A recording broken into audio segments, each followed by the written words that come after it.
11월 6일 목요일, 오늘 10% 이상 급등한 종목과 그 이유에 대해서 알아보겠습니다. 오늘 장은 오후 4시 키움증권 기준으로 코스피 지수는 0.55% 상승한 4026.45포인트로 마감했습니다. 외국인은 매도, 기관은 매수로 임한 가운데 개인은 매수로 대응했네요. 오늘 코스피 거래 대금은 21조 원입니다. 한편 코스닥 지수는 0.41% 하락한 898.19포인트로 마감했습니다. 외국인은 매도, 기관은 매수로 임한 가운데 개인은 매수로 대응했네요. 오늘 코스닥 거래 대금은 10조 원입니다. 그럼 본격적으로 오늘의 급등 종목들을 살펴볼게요. 오늘 10% 이상 급등한 종목은 총 32종목으로 코스피에서는 5종목, 코스닥에서는 27종목이 나왔습니다.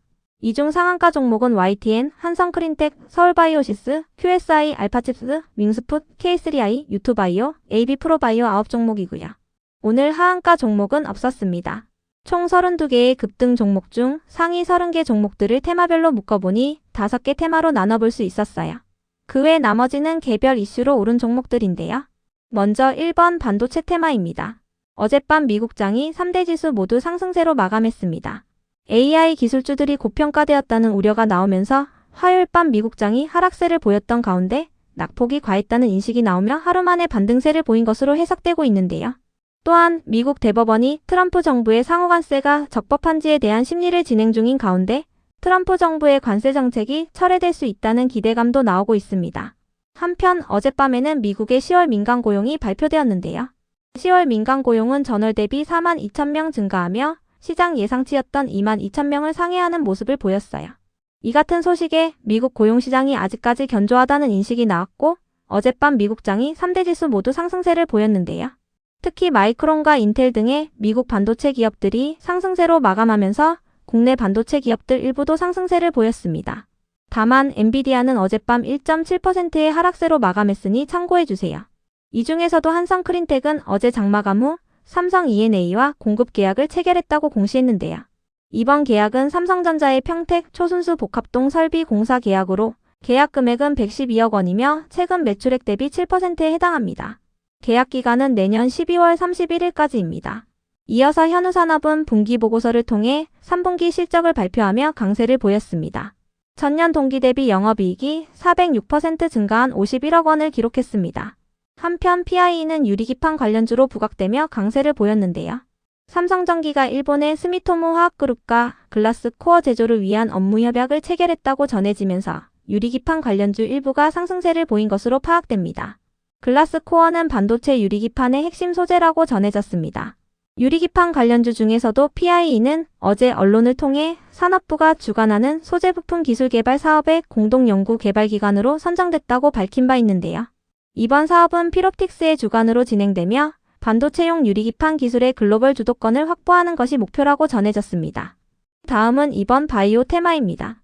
최근 HLB가 해외 자산 운용사로부터 2천억 원 규모의 투자를 유치한 가운데 SK바이오팜과 SK바이오사이언스의 실적 발표도 동반되며 바이오 테마가 상승세를 이어오고 있습니다.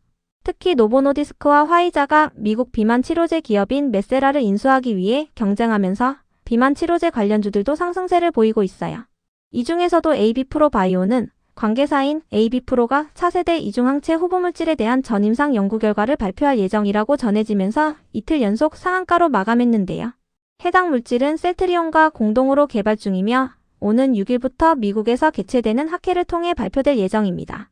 이어서 툴제는 언론을 통해 국내 벤처기업인 아비노젠과 유전자 교정 기술에 대한 기술 이전 계약을 체결했다고 밝혔는데요. 이번 계약을 통해 선급금과 로열티 수익을 기대할 수 있게 됐다고 밝혔습니다. 이어서 프로티아는 3분기 실적을 발표하며 상승세를 이어오고 있습니다. 전년 동기 대비 영업이익이 117% 증가한 11억 원을 기록했습니다. 다음은 3번 로봇 테마입니다. 엔비디아가 국내 기업들에게 총 26만 장의 그래픽 처리 장치를 공급한다고 전해진 가운데 로봇 관련주 일부가 상승세를 이어오고 있습니다. 삼성과 SK그룹, 그리고 현대차그룹과 네이버 클라우드는 엔비디아로부터 그래픽 처리 장치를 도입하여 AI 팩토리를 구축할 예정이라고 전해졌는데요. LG와 두산도 로보틱스 등의 분야에서 엔비디아와 파트너십을 확대한다고 전해졌습니다. 다만 오늘은 로봇 기업들 중에서도 개별 이슈가 있던 종목들 위주로 강세를 보였는데요. 먼저 K3i는 언론을 통해 엔비디아의 옴니버스 플랫폼과 연동하여 정밀한 로봇 움직임을 구현하는 데 성공했다고 밝히면서 상한가로 마감했습니다. 이번 테스트를 통해 피지컬 AI 기술을 확보했으며 다양한 산업에 적용을 확대할 방침이라고 밝혔습니다. 이어서 고영은 어제 장마감 후 3분기 실적 발표가 있었는데요. 전년 동기 대비 영업이익이 575% 증가한 46억 원을 기록했으며 이는 시장 추정치보다 20% 높은 수치였어요. 순이익도 흑자 전환한 84억 원을 기록했는데요. 이와 함께 뇌수술용 의료 로봇에 대한 논문을 세계적인 학술지에 게재했다는 기사도 동반되면서 강세를 보였습니다. 이어서 모델솔루션은 화요일날 실적 발표가 있었는데요. 전년 동기 대비 영업이익이 99% 증가한 33억 원을 기록했어요.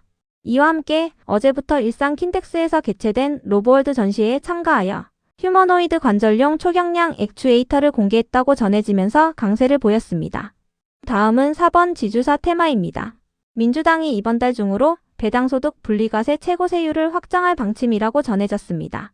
기존에는 배당소득을 다른 소득과 합산하여 최고 45%의 세율을 적용했지만 내년부터는 이를 분리하여 따로 세율을 매기게 되는데요. 최고 세율이 35% 이하로 인하된다면 실질적인 배당 수익도 높아질 것이라는 기대감이 나오고 있어요. 이에 고배당주로 묶이는 금융기업들이 상승세를 보이고 있는데요. 이와 함께 3차 상법 개정안에 대한 기대감이 부각되며 지주사들도 강세로 마감해 주었네요. 코스피 5천 특별위원회는 11월과 12월에 자사주 개혁을 하려고 한다며 올해 안에 입법을 마무리하겠다는 계획을 밝힌 바 있습니다. 이 중에서도 일동홀딩스는 오늘 실적 발표가 있었는데요. 전년 동기 대비 영업이익이 흑자 전환한 65억 원을 기록했으며 순이익도 흑자 전환한 150억 원을 기록했습니다. 일동홀딩스는 자회사인 일동제약이 비만 치료제 파이프라인을 보유 중인 사실이 부각되면서 어제도 강세를 보인 바 있으니 참고해주세요. 다음은 5번 2차전지 테마입니다. 어젯밤 미국장이 3대 지수 모두 상승세를 보인 가운데 미국의 주요 전기차 기업들이 강세를 보였습니다. 테슬라는 창업주인 일론 머스크에게 보상안을 지급하는 방안을 두고 주가가 변동성을 보이고 있는데요. 법원의 판결로 인해 테슬라가 머스크에게 주기로 했던 기존의 보상안이 무효화되면서 테슬라는 일론 머스크에게 새로운 보상안을 제시한 바 있습니다. 테슬라가 제시한 새로운 보상안은 테슬라가 경영 목표를 달성할 때마다 일론 머스크에게 단계적으로 보상을 지급하는 방식인데요.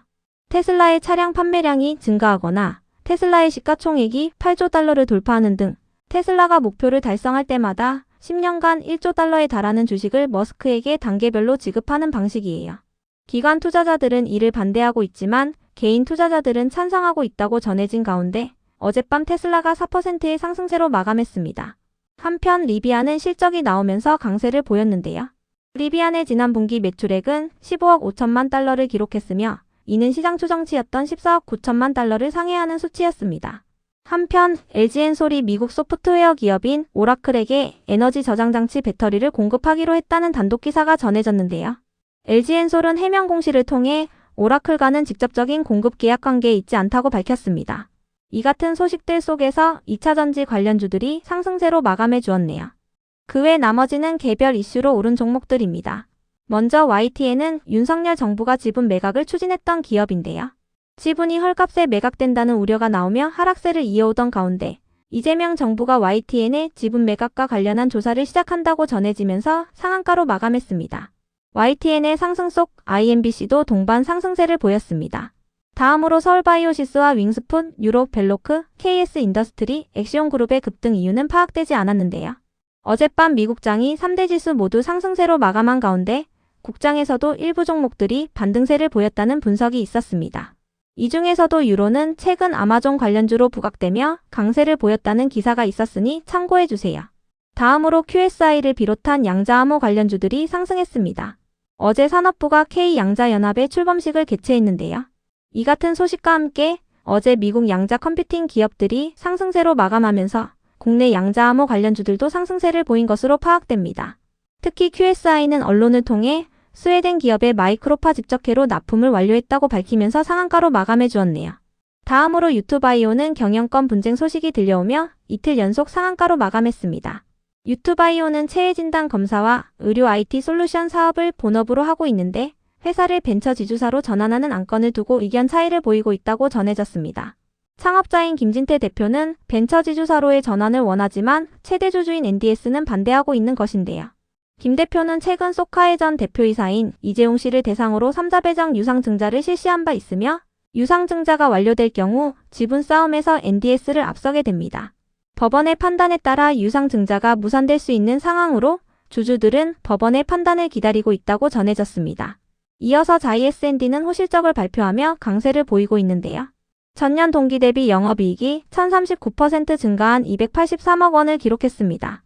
그럼 오늘의 거래량과 거래대금 상위 종목들을 시장별로 살펴보고 마칠게요. 대체거래소 도입으로 인해 3시 30분까지의 데이터와 다소 차이가 있을 수 있습니다. 먼저 코스피 시장에서 거래량 상위를 기록한 종목을 살펴보겠습니다. 1위가 삼성전자, 2위는 미래에셋증권, 3위는 오리엔트바이오, 4위는 두산에너빌리티, 5위는 삼성중공업, 6위는 대한전선, 7위는 한국전력, 8위는 일동제약, 9위는 대원전선, 10위는 A프로젠입니다. 이 중 10% 이상 상승한 종목은 없었습니다. 한편 코스닥 시장에서 거래량 상위를 기록한 종목은 1위가 고영, 2위는 경남제약, 3위는 써메이지, 4위는 제형솔루텍, 5위는 AB프로바이오, 6위는 우리로, 7위는 노타, 8위는 대진첨단소재, 9위는 PIE, 10위는 카티스입니다. 이 중 10% 이상 상승한 종목은 고영, AB프로바이오, PIE입니다. 고영은 3분기 호실적을 기록했으며 뇌수술용 의료로봇에 대한 논문을 학술지에 게재했다고 전해졌습니다. AB프로바이오는 관계사인 AB프로가 차세대 이중항체 후보물질에 대한 전임상 연구 결과를 발표할 예정이라고 전해지면서 이틀 연속 상한가로 마감했습니다. PIE는 유리기판 관련주로 최근 산업부가 주관하는 소재부품 기술 개발 사업의 공동 연구 개발 기관으로 선정됐다고 밝혔습니다.